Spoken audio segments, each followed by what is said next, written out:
Ce soir, je suis à la Maison de la Radio parce que c'est d'ici que les Pères Noël verts du Secours populaire vont aller donner plein de joie aux enfants, notamment les familles les plus précaires, ceux qui en ont le plus besoin. Alors ils vont collecter beaucoup d'argent avec les paquets cadeaux dans les grandes surfaces.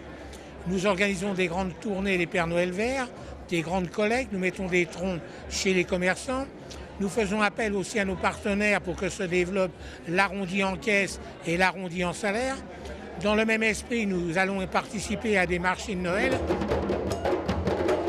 2015 sera est une année exceptionnelle pour le Secours populaire et pour les Pères Noël verts, puisque cette année plus que jamais, ils vont aller dans près de 25 pays, sur l'ensemble des continents, dans des pays qui ont souffert cette année de catastrophes naturelles, mais aussi dans de nombreux pays où nous avons auprès des enfants beaucoup d'actions de développement.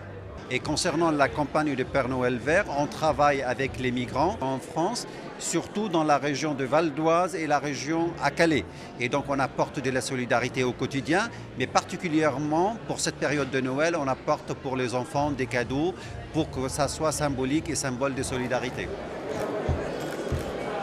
Avec le mouvement Combat du Monde, on a récolté des fournitures pour les plus démunis, des cadeaux aussi pour que les enfants puissent aussi avoir accès à la magie de Noël et des dessins aussi sur le Dame de la Paix.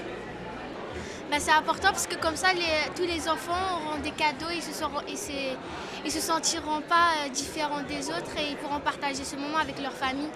C'est un vibrant appel à la solidarité. Et si vraiment vous n'avez pas le temps, mais que vous avez vraiment envie d'être avec nous, il suffit de mettre un peu la main au portefeuille, d'aller sur le site de Secours populaire, de chercher le chapitre, la section faire un don, et puis y aller à la hauteur de ses moyens.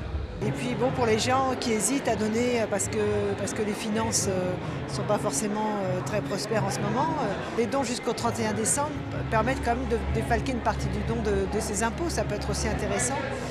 Donc c'est important de le dire maintenant.